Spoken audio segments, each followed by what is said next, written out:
Super cool cinema పేరు buffalo. Kids cinema ఒక పెద్ద నౌకపై ప్రారంభమవుతుంది. అక్కడ మేరీ మరియు ఆమె తమ్ముడు టామ్ కనిపిస్తారు. వారు ఇద్దరూ తమ మామను వెతుక్కోవడానికి న్యూయార్క్ వెళ్తున్నారు. మేరీ చాలా ఉత్సాహంగా ఉంది, ఎందుకంటే వారి గమ్యం ఇక చాలా దూరం లేదు. కానీ త్వరలోనే వారికి అర్థమవుతుంది వారి మామ వారిని తీసుకెళ్లడానికి రారని. మేరీ చాలా ఆశావాదిగా ఉంటుంది. ఆమెకు పక్కా నమ్మకముంది మామ తప్పకుండా వస్తారని. వారి వెంట వారి నమ్మకస్తుడైన పెంపుడు కుక్క క్యాడో కూడా ఉంటుంది. కానీ టామ్ కొద్దిగా సందేహిస్తాడు. కాలం గడిచే కొద్దీ అతనికి తన అనుభూతి నిజమని తెలుస్తుంది. మామ రాకపోవడంతో వారు స్టేషన్కి వెళ్లి ఆయన చిరునామా కనుగొనాలని నిర్ణయించుకుంటారు. ఎందుకంటే కొన్ని ముఖ్యమైన పత్రాలకు ఆయన సంతకం అవసరం. వారికి మార్గమధ్యలో అనేక సవాళ్లు ఎదురవుతాయి. స్టేషన్ చేరుకున్నాక వారికి తెలిసేది ఏమిటంటే వారి దగ్గర ఉన్న డబ్బు అక్కడ చెల్లదని. కొంత ఆందోళన చెందిన తర్వాత వారు పాటలు పాడుతూ నృత్యం చేస్తూ కొంత డబ్బు సంపాదించేందుకు ప్రయత్నిస్తారు. అయితే ఎంత కష్టపడినప్పటికీ టికెట్ కొనడానికి సరిపడా డబ్బు కూడబడదు. అప్పుడే వారి దృష్టి పిల్లల ఒక గ్రూప్ మీద పడుతుంది. తెలివిగా ఆ పిల్లలతో కలిసి ట్రైన్లో ఎక్కిపోతారు. ట్రైన్ అప్పటికే చాలా రద్దీగా ఉంటుంది. కాని కొంతమంది స్వీట్ బాలికలు తమ స్థలాన్ని పంచుకోవడానికి అంగీకరిస్తారు. ఆ గ్రూప్ నాయకురాలు మేరీ టామ్ను ప్రయాణికులేనని అనుకుంటుంది. కాని వారు అనాథలని తెలుసుకున్నాక వారిని అక్కడే ఉండనివ్వడం నిర్ణయిస్తుంది. ఆమె చెబుతుంది ఆ పిల్లలందరూ దత్తత కోసం ప్రయాణిస్తున్నారు. మేరీకి ట్రైన్లో నిక్ అనే అబ్బాయితో పరిచయం అవుతుంది. అతడు వీల్చైర్లో ఉంటాడు. మిగతా పిల్లలతో కలిసి ఆటలాడలేడు. మేరీ కొంతసేపు బాలికలతో ఆనందంగా గడుపుతుంది. అంతలో ట్రైన్ ఇన్స్పెక్టర్ వస్తున్నాడని సమాచారం వస్తుంది. ఆ బాలికలు తెలివిగా అతడిని దారి తప్పిస్తారు. తద్వారా మేరీ మరియు ఇతర పిల్లలు పట్టుబడకుండా తప్పించుకుంటారు. మేరీ నిక్ను ఆటల్లో భాగస్వామ్యం చేయాలని అనుకుంటుంది. కానీ గ్రూప్ నాయకురాలు చెబుతుంది నిక్ ఆరోగ్య పరిస్థితి అలాంటి శారీరక శ్రమను అనుమతించదని. ఇదిలా ఉండగా టామ్ ట్రైన్ని అన్వేషించేందుకు బయలుదేరతాడు. ట్రైన్ యొక్క ఇతర కంపార్ట్మెంట్లను చూస్తూ అతనికి ఒక అనుమానాస్పద వ్యక్తి ఎదురవుతాడు. కాని టామ్ అతన్ని బాగా పట్టించుకోడు. అతడు మరింత ముందుకు వెళ్లి ట్రైన్ ఇంజిన్ వద్దకు చేరుకుంటాడు. ఎందుకంటే అతనికి మెకానికల్ వ్యవస్థలంటే ఎంతో ఆసక్తి. డ్రైవర్ అతనిని అడ్డుకుంటాడు. కానీ టామ్ తండ్రి కూడా ఒక ట్రైన్ డ్రైవర్ అని తెలుసుకున్నాక అతనికి హార్న్ మోగించడానికి మరియు చిన్న చిన్న పనుల్లో సహాయం చేయడానికి అవకాశం ఇస్తాడు. దీనితో టామ్ చాలా సంతోషంగా ఉంటాడు. ఇక మేరీ తరచూ నిక్ ని ఆటలలో పాల్గొనమని ప్రేరేపిస్తుంది. కొంతకాలానికి నిక్ కొంత చురుకుగా మారడం మొదలు పెడతాడు. చివరికి ట్రైన్ మొదటి స్టేషన్ వద్ద ఆగుతుంది. అక్కడ కొన్ని పిల్లలు, అందులో నిక్ కూడా ట్రైన్ నుండి దిగుతారు. నిక్కు ఒక కుటుంబం దొరికిందని అనిపిస్తుంది. కానీ అనుకోకుండా దత్తత తీసుకునేవారి మనసు మారిపోతుంది. దీంతో నిక్ మళ్లీ ట్రైన్లో చేరతాడు. ఇదంతా జరుగుతుండగా కొన్ని దుర్మార్గులు అక్కడికి చేరుకొని వారి దొంగతనం కోసం ప్రణాళికలు వేస్తుంటారు. మేరీ ఎక్కువ సమయం నిక్తో గడిపి అతనికి ఆనందాన్ని ఇవ్వాలని ప్రయత్నిస్తుంది. బాలురు ట్రైన్ ఇన్స్పెక్టర్ నుండి తప్పించుకోవడానికి కొత్త మార్గాలను కనిపెడుతుంటారు. కొన్ని చిన్న చిన్న సమస్యలు ఎదురవుతున్నా టామ్ ప్రతిసారి తెలివిగా వాటిని పరిష్కరిస్తుంటాడు. మధ్యలో ట్రైన్ కొంతసేపు ఆగుతుంది, బహుశా ఇంధనం నింపడానికి. ఈ సమయంలో మేరీ, టామ్, నిక్ బయటకు వెళ్లి భాన్సులను దగ్గరగా చూస్తారు. మేరీ చాలా ఉత్సాహంగా ఉంటుంది. నిక్ కూడా దగ్గరగా వెళ్లాలని అనుకుంటాడు. టామ్ తొలుత అంగీకరించడు, కాని చివరికి ఒప్పుకుంటాడు. వారు భాన్సుల దగ్గరకు వెళ్లి వాటిని చూడటంలో నిమగ్నమైపోతారు. అయితే అకస్మాత్తుగా ట్రైన్ మళ్లీ కదలడం మొదలవుతుంది. పిల్లలు ట్రైన్ను పట్టుకోవడానికి ప్రయత్నిస్తారు. కానీ సాధ్యం కాకపోవడం వల్ల భయపడతారు. అదే సమయంలో ట్రైన్లోని ఓ యువతి పిల్లలందరినీ తనిఖీ చేస్తూ గమనిస్తుంది కొంతమంది లేరని. ఆమె వెంటనే ట్రైన్ మేనేజర్కి సమాచారం ఇవ్వడానికి ప్రయత్నిస్తుంది. కానీ మేనేజర్ బిజీగా ఉండడం వల్ల పట్టించుకోదు. టామ్ తన నిర్ణయంపై బాధపడతాడు. కానీ నిక్ అతన్ని ధైర్యపరుస్తాడు. ఈ సమయంలో వారికి ఒక మాన్యువల్ హ్యాండ్ కార్టు దొరుకుతుంది. టామ్ దాన్ని చక్కదిద్దడానికి ప్రణాళిక వేసుకుంటాడు. దీని ద్వారా వారు ట్రైన్ను చేరుకోవచ్చు. ఇక ట్రైన్లో దుర్మార్గులు వారి దొంగతనం కోసం ప్రణాళికను అమలు చేయడం మొదలు పెడతారు. ఇంతలో పిల్లలు ట్రైన్ను చేరుకునే ప్రయత్నంలో ఉండగా వారి చుట్టూ కొన్ని బాణాలు పడినట్లు గమనించి అప్రమత్తమవుతారు. వారు తప్పనిసరిగా క్యాంపింగ్ చేసుకోవాలని నిర్ణయించుకుంటారు. అర్ధరాత్రి మేరీ మెలకువ వచ్చి చూస్తే వారి క్యాంప్ చుట్టూ కోయోట్లు తిరుగుతున్నాయి. టామ్ తెలివిగా వాటిని దారి తప్పిస్తాడు. పిల్లలు ఈ అవకాశాన్ని ఉపయోగించి హ్యాండ్ కార్లో ఎక్కుతారు. చివరికి వారు సురక్షితంగా ట్రైన్ వైపు ప్రయాణించేందుకు సిద్ధమవుతారు. కాని ఒక కోయోటు కార్లోకి దూకి టామ్ను గాయపరుస్తుంది. మేరీ చాలా కష్టపడి దాన్ని బయటకు తోసేస్తుంది. వారి ప్రయాణంలో వారు దాహంతో బాధపడతారు. టామ్ గాయం వ్రమవుతుంది. మేరీ అతడిని సహాయం చేయడానికి ప్రయత్నిస్తుండగా ఒక స్థానిక గిరిజన తెగ వారిని చుట్టుముట్టి పట్టుకుంటుంది. వారు టామ్ను వేరుగా తీసుకెళ్తారు.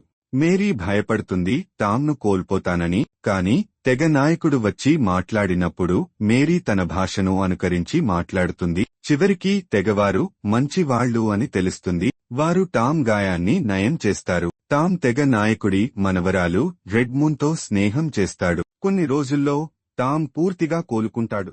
మేరీ, టామ్, రెడ్మూన్ల మధ్య బంధం మరింత బలపడుతుంది. టామ్ ఆరోగ్యం కొన్ని రోజుల్లో మెరుగవుతుంది. తెగ ట్రైబ్ నిర్ణయం తీసుకుంటుంది. ఇప్పుడు పిల్లలను మళ్లీ నగరంలోని వారి కుటుంబాల వద్దకు తీసుకెళ్లాలి. బయలుదేరే ముందు వారికి ఒక అత్యవసర విజిల్ ఇస్తారు. ఇది ప్రమాదంలో సహాయం కోరడానికి ఉపయోగపడుతుంది. కాని మార్గమధ్యలో వారు శత్రువులు మరియు వారి అనుచరులను ఎదుర్కొంటారు. వారు పిల్లలను మోసపూరితంగా తీసుకెళ్లి ఒక గనికి చేరుస్తారు. అక్కడ లెబర్ జరుగుతోంది. పిల్లలకు నీటిని మోసే పని అప్పగిస్తారు. అక్కడ వారు ముందుగా వారి గ్రూప్ లీడర్గా ఉన్న ఒక మహిళను కలుస్తారు. ఆమె వారిని చూసి ఆనందిస్తుంటే అకస్మాత్తుగా టోనీ గనిలో పడిపోతాడు మరియు తీవ్రంగా ఇరుక్కొంటాడు. అదృష్టవశాత్తు నాన్ అనే వ్యక్తి సమయానికి చేరుకుని టోనీని కాపాడుతాడు. కాని వెంటనే విలన్ అతనిని కూడా పట్టుకొని తన నియంత్రణలోకి తీసుకునే ప్రయత్నం చేస్తాడు. ఆ తరువాత అందరినీ మళ్లీ బలవంతంగా పని చేయిస్తారు. విందు సమయానికి పిల్లలు మరియు ఇతరులు గనిలో నుండి తప్పించుకునే ప్లాన్ వేస్తారు. ఈ లోపు నాన్ మరియు గని మేనేజర్ మధ్య మంచి అనుబంధం ఏర్పడుతుంది. మరుసటి రోజు నాన్ ఒక రాయిపై నుండి కింద పడే పరిస్థితి వస్తుంది. కాని మేనేజర్ అతనిని రక్షిస్తుంది. దీనివల్ల వారి సంబంధం మరింత బలపడుతుంది. పిల్లలు గనిలో అన్ని చోట్ల నీటిని పంపిణీ చేసే పని చేస్తుంటారు. వారు గని పైభాగానికి నీటిని తీసుకెళ్లాల్సి వస్తుంది. ఇది చాలా కష్టం. నాన్ వారికి సహాయపడతాడు మరియు పని పూర్తవుతుంది. ఇదివరకే విలన్ గనిలో బంగారం నిల్వను తనిఖీ చేస్తాడు. కాని తక్కువగా ఉండడంతో కార్మికులపై మరింత ఒత్తిడి పెంచుతాడు. వారిని భయపెట్టడానికి చావుకు పదును ఉపయోగిస్తాడు. అదే సమయంలో టామ్ మరియు మేరీ గనిలో ఒక పెద్ద కుట్ర గురించి తెలుసుకుంటారు. 2 రోజుల తర్వాత గనిని మూసివేసి అందరినీ చంపేయాలనే ప్లాన్ వినిపిస్తారు. ఈ వార్త విన్న వెంటనే వారు మిగతా కార్మికులను అప్రమత్తం చేస్తారు. అందరూ కలిసి తప్పించుకునే ప్రణాళిక రూపొందిస్తారు. ఈ సమయంలో వారికి తెగ ఇచ్చిన అత్యవసర విజిల్ గుర్తుకు వస్తుంది.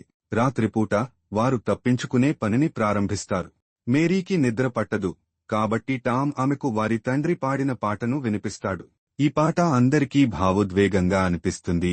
వారంతా తమ జీవిత కథలు చెప్పడం ప్రారంభిస్తారు. టామ్ మరియు మేరీ తమ మామయ్యను వెతుకుతున్నారని చెబుతారు మరియు నాన్కి వారి తండ్రి ఫోటో చూపిస్తారు. నాన్ షాక్ అవుతాడు, ఎందుకంటే అతడే వారి మామయ్య అని తెలుసుకుంటాడు. నాన్ తన కథ చెబుతాడు. అతను పిల్లలను తీసుకెళ్లడానికి నౌకాశ్రయానికి వెళ్తుండగా దొంగలు దాడి చేసి అతడిని బలవంతంగా గనిలో పని చేయించారని చెబుతాడు. పిల్లలు చివరికి తమ కోల్పోయిన మామయ్యను కనుగొంటారు. మరుసటి రోజు అందరూ తప్పించుకునేందుకు సిద్ధమవుతారు. పిల్లలు కొన్ని పండ్ల రసాన్ని మిశ్రమం చేసి దుష్టుల అనుచరులకు తాగిస్తారు. కొంతసేపటికే వారందరికీ అసౌకర్యం కలిగి ఒక్కసారి బాత్రూంకు పరిగెడతారు.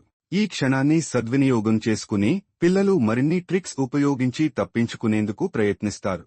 అయితే ఇది గుర్తించిన విలన్ వెంటనే తన అనుచరులను పంపుతాడు. దీంతో ఓ భారీ హడావుడి మొదలవుతుంది. పిల్లలు చిక్కుకున్నట్టు అనిపిస్తుంది. కాని అనుకోకుండా నాన్ అక్కడకు చేరుకుని దుష్టులను మోసగించేందుకు ప్రయత్నిస్తాడు. పిల్లలు విజిల్ ఉపయోగించి తెగ సహాయం కోరతారు. కొద్దిసేపటిలోనే వారి నమ్మకమైన కుక్క పోలీసులు తీసుకుని వస్తుంది. తెగ యోధులు కూడా చేరుకుంటారు. కాని మరో సమస్య వస్తుంది. గార్డులు వారిని పట్టుకునేందుకు ప్రయత్నిస్తారు. పిల్లల నిజాయితీ, తెలివితేటలు చూసి గార్డుల మనస్సు మారుతుంది. అందరూ కలిసి ఒక ప్రణాళిక రూపొందిస్తారు. తెగ సభ్యులు మెల్లగా గనిలోకి ప్రవేశించి తలుపులు తెరవాలని ప్రయత్నిస్తారు. విలన్ తన ప్రణాళిక విఫలమవుతుందని గ్రహిస్తాడు. పిల్లలు బందీలైన వారిని కాపాడటానికి వెళ్తారు. కాని దానికోసం ఒక తాళం చెవి అవసరం అవుతుంది. టామ్ ఒక గుండాల దగ్గర నుండి తాళం చెవి తీయాలని ప్రయత్నిస్తాడు. కాని అది అంత ఈజీ కాదు. రెడ్ మూన్ తెలివిగా వ్యవహరిస్తూ తాళం చెవి పొందుతుంది. అందరూ విడిపించబడతారు. ఇదే సమయంలో గార్డులు వచ్చి పరిస్థితిని అదుపులోకి తెస్తారు. కాని అకస్మాత్తుగా విలన్ మేరీని పట్టుకుని తన రక్షణ కోసం వాడుకోవాలని చూస్తాడు. అతను బంగారంతో పారిపోవాలని ప్రయత్నిస్తాడు. అయితే మేరీ ధైర్యం, తెలివి ఉపయోగించి పరిస్థితిని తలకిందులు చేస్తుంది. చివరికి విలన్ పట్టుబడతాడు. అతని మొత్తం ప్రణాళిక నాశనమవుతుంది. ఇది అందరికీ ఓ గొప్ప ఉపశమనం కలిగిస్తుంది. తెగ అధిపతి నాన్ ధైర్యాన్ని ప్రశంసిస్తూ అతనికి బఫెలో కిడ్ అనే కొత్త పేరు ఇస్తాడు. అంతా సాధారణ స్థితికి తిరిగి వస్తారు. అందరూ తమ జీవితాల్లోకి తిరిగి వెళ్లేందుకు సిద్ధమవుతారు. నిక్ కుటుంబాన్ని కనుగొనే సమస్య కూడా పరిష్కారమవుతుంది. పిల్లల సంరక్షకురాలు నాన్తో కలిసి ఒక కుటుంబంగా మారి నిక్ను దానిలో చేర్చుకోవాలని ప్రతిపాదిస్తుంది. ఈ ఆలోచన అందరినీ ఆనందపరుస్తుంది. నిక్ కూడా అంగీకరిస్తాడు. ఈ కథ అద్భుతమైన సంతోషభరిత ముగింపు పొందుతుంది. అందరూ తమ కొత్త భవిష్యత్తుకు సిద్ధమవుతారు. ఇదే మా అద్భుతమైన కథ. త్వరలో మరో అద్భుతమైన కథానువాదంతో కలుసుందాం.